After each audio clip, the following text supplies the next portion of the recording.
Unrelenting rain and rising waters lead to widespread damage and at least 2 deaths as severe weather slams our communities. The death toll statewide from the flooding, now more than 130 people. In Ruidoso, the flood's so terrible, it cleaved through whole neighborhoods. So powerful, it ripped homes away from their owners. Oh my God. As climate change makes extreme weather more frequent, there's a greater need for robust warning and recovery systems. But this administration's fiscal 2026 budget proposal includes a 27% cut to the National Oceanic and Atmospheric Administration's overall budget, reducing it to $4.5 billion, a $1.7 billion reduction from fiscal 2025. Scientists and meteorologists warn that these cuts could weaken NOAA's ability to predict and respond to severe weather events, putting lives at risk. The cuts could affect various NOAA research branches, including those focused on hurricane forecasting, tornado warnings, and climate research. Some proposed cuts include closing labs like the National Severe Storms Laboratory and the Geophysical Fluid Dynamics Laboratory, which are both vital for weather and climate modeling. There are concerns about the potential loss of expertise and data collection abilities, especially related to climate change research. My name is Heidi Pan, and together let's gain a better understanding of what happened to NOAA, why this is concerning for not just Americans, but the planet at large, and what we can do about it. I'm Andy Hazelton. I'm a meteorologist, experienced several hurricanes growing up and knew I wanted to study hurricanes. I went to Princeton University, but working for NOAA as a postdoc at the GFDL lab there. 2018, I came down to Miami to work at University of Miami's Cooperative Institute and Hurricane Research Division, where I did a lot of hurricane model development, specifically the HAFS model, HAFS. Also did a lot of the hurricane flights on the NOAA P3. And then last October, I started a federal job at the Environmental Modeling Center. So I was part of the probationary firings in February, trying to figure things out. My name is Mallory Row. I was formerly employed at NOAA, specifically the National Weather Service. There, I was a software developer. Software that I worked with was verification and validation for all the weather models, ocean models, air quality models. I had been a contractor from July 2016 to July 2024, and then went to the federal side, which was why I was considered a probationary employee with NOAA, because I was there less than a year. They fired almost all the probationary employees at NOAA. We're not on probation, like we didn't do anything bad. It just means that we're hired relatively recently. And the reason it was done was because we have less protections than civil servants who've moved beyond the probation period. So we were easy to fire to get rid of us. I know when the first round of firings went out for the probationary employees in February, in the following days, they did call some people back. There were more crucial roles, like people that fly in the planes for the hurricanes. You know, those are crucial positions. And so thankfully, they got called back. The large majority of us that got fired on February 27th have been through a roller coaster of fired, reinstated and put in admin leave, then fired again. It was, crazy, I think, because you kind of expect with the legal stuff and appeals, and there can be ups and downs, but there's been a lot of confusion as far as like reinstatement of benefits. The process has been very chaotic, and, that's made things tough.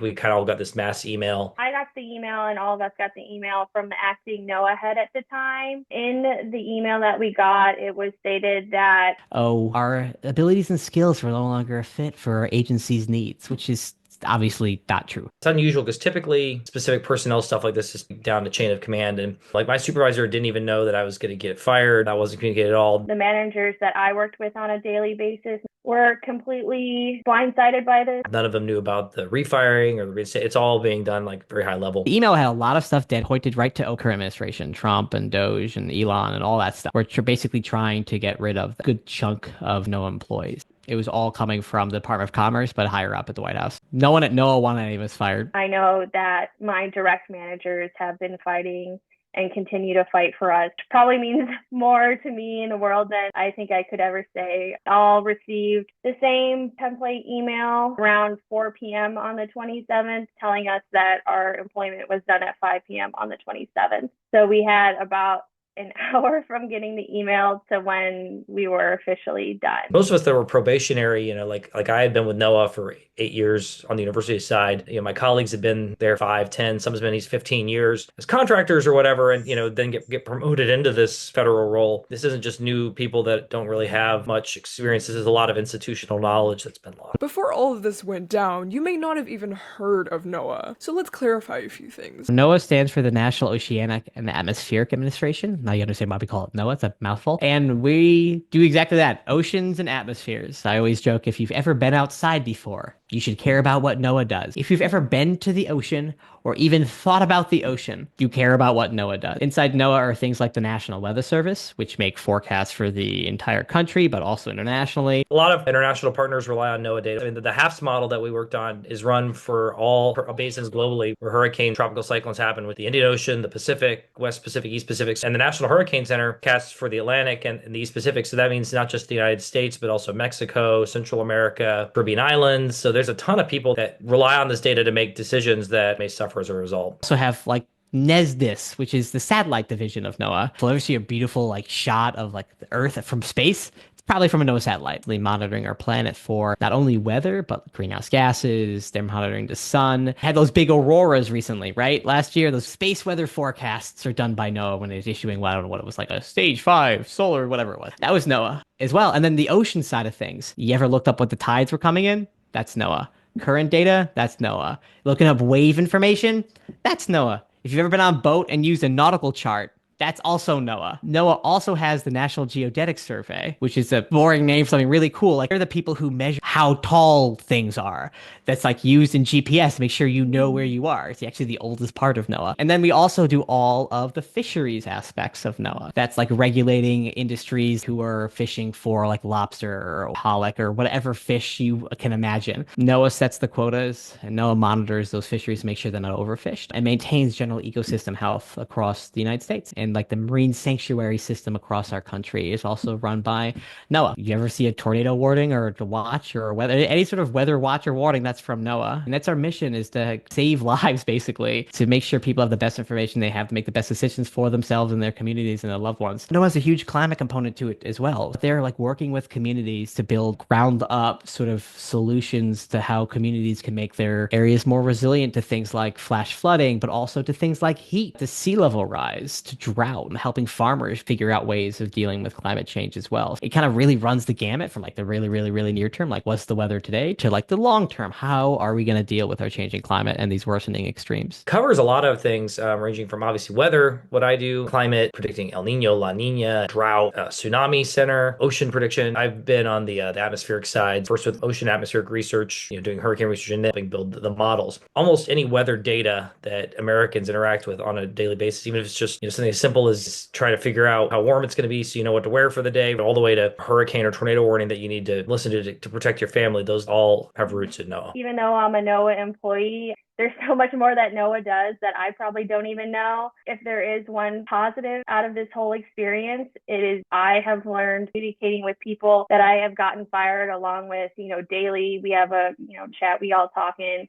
Hearing the work that they did, I was like, I had no idea that was part of NOAA. And it's been eye-opening to hear just what NOAA does on a day in and day out basis to keep people safe. There's so much that NOAA does that it's hard to, take a time to pause every day and think about what would life be like without NOAA. When people think of climate, maybe the first word that comes to climate change. And really, there's a ton of data and ton of things that people use that encompass the climate umbrella. Things like drought monitoring, which is critical for farmers and agriculture and anybody that relies on water, which is a lot of people. El Nino and La Nina prediction, which is, again, critical because that determines a lot of water needs and the temperature needs for the country for a winter. And some of the subseasonal prediction determine kind of large-scale patterns over the next few weeks. And that tells you where it's going to be hot and cold. That tells people where we might need more energy for heating and cooling and things like that. So there's a ton of commerce, there's a ton of business, there's a ton of things that rely on this climate data and this prediction that people maybe don't even think about. And there's been a lot of public-private partnerships that have been developed. I think NOAA, obviously, it could stand to get more efficient. That's always the case. And I think an effort that's went about this in a better way could have done a lot of good. But we just don't want people to lose access to these valuable things. So how do cuts affect NOAA? Federal workers are fighting to do what they can to protect the American people. They're the ones who actually make this country great. Not Elon Musk, certainly not Trump, but there's so much added stress that comes from this. Like NOAA was already short-staffed before this cut, but now it's like a cut that's just going to keep bleeding. Can you talk about what this means for those who are still employed with NOAA? It's incredibly hard right now. It's already tough. NOAA, the Weather Service were already understaffed in a lot of areas, a lot of forecast offices and things, because with the probationary firings and then there's deferred resignations program that came out, voluntary early retirement. They're really trying to downsize. And, I think it's going to stretch things then. Seeing people within the government hacking NOAA, trying to figure out ways of making their lives more miserable and difficult. You're seeing contracts potentially being cut by people who just don't care enough to actually understand what the impacts are. They're bulls at a china shop, just going crazy. They expect no consequences for anything that happens. And it's really, really hard within NOAA because they're trying to do what they are passionate about, what they've been doing for decades and decades across multiple different presidential terms. Even their purchase cards, like they can't buy toner for printers because it has to be approved. If they run out of pencils, they're out of pencils because all of these things are making it as difficult as possible for them to serve the American people, which is why, to me, it's all theft. They're stealing from the American people right now. We gave money so that we can get these weather forecasts. We can make sure our oceans are safe. We can make sure we have all of this information and adaptation resilience. And they're now making it harder for us to get what we already paid to get. Because probationary employees aren't in one place, the cuts literally affected all the aspects of what NOAA does. We lost weather forecasters. So there are weather offices critically understaffed in some places, making it much more difficult for them to be able to deal with really, really extreme, crazy events like a severe weather outbreak, or even launch things like weather balloons. Usually weather forecasting office would put up radiosondes twice a day. Radiosondes are basically a giant balloon, and at the end of it is a little package that has a lot of instrumentation there that can tell us humidity, moisture in the air, at all the different levels in the atmosphere. Which give us weather information that goes into our models. Right now, our models are worse today than they were in February before we were fired because there's less data getting into them. But we also lost things like people who work on the Endangered Species Act, making sure North Atlantic right whales don't become extinct. They work on coastal management. They work on coral reef health. NOAA's our goal is to protect lives and property and to get these products out there and really to serve the American public. They're going to keep doing that. We're going to keep pushing forward, but it's going to be tougher and tougher, and things may have to be triaged. Forecast shifts are being reduced. The Weather Service is designed to support forecasts and warnings and information for the public 24/7. At night is when most people are asleep, and if there's less eyes on what's going on, that definitely puts people at stake. In my office, they fired the entire external affairs team. It's harder now for NOAA to talk about the work that they do. The folks who are developing the next generation of weather and climate models were fired. These are the people who are the up-and-comers in the field, and they were let go. So you're basically saying that NOAA's going to have a harder time improving the forecasts that they have now because you fired the people who do that improvement. Mindless, basically. But some of the hurricane forecasts people can rely on have been getting a lot better over the last 30 years. We want them to continue to get better, but this kind of thing, it's going to be harder to maintain those improvements. People just need to understand what's happening. And what haunts me a lot is with cuts, we might never know what we could have had and what could have been protected and what could have been saved. Obviously, different administrations have different priorities, and that's to be expected. But I definitely hope that people realize the work that NOAA does, it really isn't partisan. We're just trying to provide that data, provide information, forecasts, warnings that people can make decisions. As you say, ultimately this was made a political issue. Actually, 2025, it called for restrictions on research, climate products, and it wanted to limit access to National Weather Service forecasters and centers such as the National Hurricane Center. It also specifically called for data to be neutral and not lean toward any side in the climate debate. Oh, good Lord. Data is data. Sorry, you have to see if a temperature reading is too woke. Doesn't make any sense. No point has anyone at NOAA ever thought, oh, I'm not going to give this information to this community because of who they voted for. The people at NOAA, I always say, are the dorks you want working there. They love clouds like me, and all they want to do is make sure that you're safe. That's basically it. Weather disasters happen to people regardless of your political background. Hurricanes and tornadoes are in the so-called red states, often, in the deep south and the Midwest and the plains. We're not trying to influence policy one way or another. Really, we just want Porter to continue to do these forecasts. I would love nothing more than to not work on climate change. You know what, folks? Put me out of a job, fix climate change, and put me out of a job. I'd be fine with that. I don't want to be doing this every day. The idea that has to be neutral, the data already is neutral. I don't know what to tell you. It's what's the debate? There is no debate that climate change is happening. It's caused by humans. It's a problem. and it's going to get worse. Like that, there is no debate on that. There's like literally nothing. But they're going to try to probably put some crazy sorts of people to say some crazy sorts of things about it. You're asking scientists to lie. That's what they're doing. They're asking them to lie. And it goes against everything that science and scientists are supposed to be doing. So I can't imagine the scientists would take that, laying down. Extreme weather is still going to happen whether Doge wants it to or not. And NOAA's job is to prepare people for extremes. If they can prepare ahead of time, you can minimize the damage done by extremes. We've seen an increased number of billion-dollar disasters over the last 30 years or so. Some of that is due to climate change worsening some sorts of extremes. Some of that is also due to humans building things in frankly dumb places, but also because we're forcing people to live in not safe places because that's the cheapest place for them to live. There's lots of socioeconomic and environmental justice with all of this. Lots of physics don't care about politics. Coastal communities are going to continue to see rising seas. $1 today could mean $100 in the future. Times that by a lot. The cost of the National Weather Service to an individual taxpayer is $4 a year, which is then you can get a cup of coffee nowadays. I think NOAA wide, it's somewhere along $20, $21. Even lunch nowadays, I feel like is more than $20. People's lives are invaluable. Thinking about that and the money that can be saved through NOAA by keeping people safe and informed. Property as well, giving them a chance to put down hurricane shutters. What people are paying in taxes for NOAA, and I guess specifically the National Weather Service, great. If there's one thing you take away from this video, it's that NOAA is critical.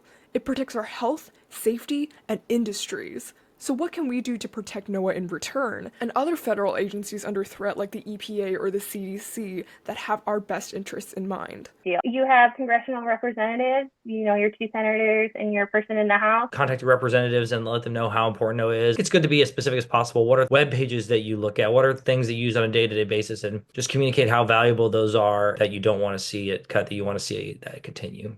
Someone in DC, I only have a non-voting representative in the House. Go to their local offices. Even if you're not talking to them directly, talking to one of their staff. A lot of people say that, well, why do we need the weather service if I can just check it on my phone? Well, everything that you see on your phone starts because of NOAA and the National Weather Service. Without it, you'll be paying for an app. The Weather Service or NOAA becomes privatized, and that impacts who gets what information and when. And that is a terrifying thought. You get your information, your forecast every day, and they're reliable, good forecasts.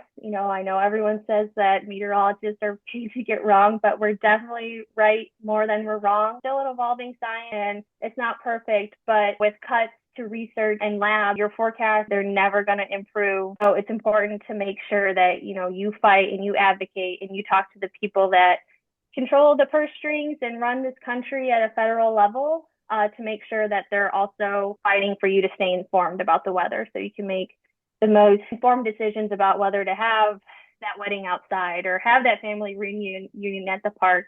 So take for granted being able to pick up your phone and being able to see the weather forecast for free. No matter what party it is, call your representative, call your local representative too. State governments are going to be incredibly important. I think it's also important if you care about topics like this to make sure you vote and as well as talk about it. But I always remind myself this, Tom, not everyone, because they're probably living a much happier life sometimes, are this dialed into politics and what's going on in the world as you, because they have other things going on. And that's completely fine.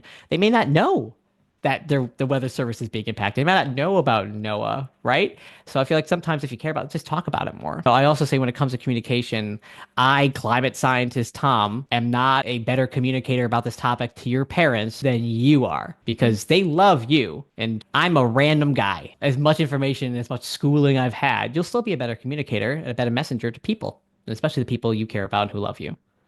What's next for you personally? Been applying to jobs, probably away from meteorology potentially, just because a lot of the work done for meteorology, it's either the federal government you're employed directly, you're either a contractor, or you're at a lab that has government funding or grant funding, and a lot of that right now is unstable. Even through all this, I think I would still go back given the chance, just because it's where I've always wanted to be, knowing that I was in a way contributing to keeping people safe across the country was, something I didn't take for granted when I was there. I'd like to stay with NOAA if it's back on the university side or however, because I really am passionate about what we do and providing that information, hoping to get some answers pretty soon. Luckily, I was reinstated and put in administrative leave, but they don't let us work. I'm still looking for jobs in climate and climate communications. It's what I care about, and it's what I want to do.